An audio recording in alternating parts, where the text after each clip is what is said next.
qui était difficile pour moi, c'est que je crois qu'avant d'être écrivain, je suis lectrice et que peut-être qu'un jour je n'écrirai plus, mais je n'envisage plus de ne plus être lectrice. Et quand on est un lecteur passionné, quand la lecture, les livres vous ont aidé à traverser les déserts de votre vie, il est difficile de se mettre à la place, de se voir, pour moi en tout cas ça a été difficile, de me voir à la place de ces écrivains qui ont été mes enchanteurs. Et donc, quel culot faut-il pour se dire, mais voilà, moi je peux écrire des choses, je peux aussi avoir ce pouvoir sur les autres. Et je crois que j'ai mis longtemps voilà, à me dire ça parce que quand on est dans l'admiration du résultat de ce travail chez les grands, on se sent toute petite. Et je dois dire que ce complexe a été sûrement redoublé par le fait d'être critique littéraire.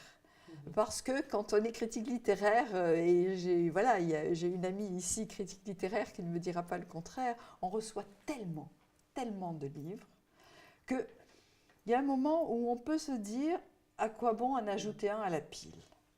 Et il faut vraiment que... Moi, je sais que c'est Jean Vautrin qui m'a vraiment poussée dans le dos parce que je ne suis pas sûre que j'aurais eu ce courage-là toute seule. Et c'est pourquoi, pour moi, la commande est quelque chose d'extrêmement important.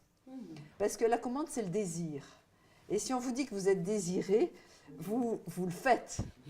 Mais si on ne vous désire pas, c'est quand même... Enfin, voilà, moi, en tout cas, c'est ma position.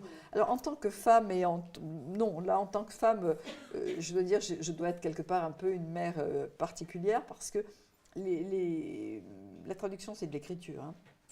Et donc, j'ai beaucoup traduit avant de me mettre à écrire de manière spontanée, mais j'étais derrière quelqu'un.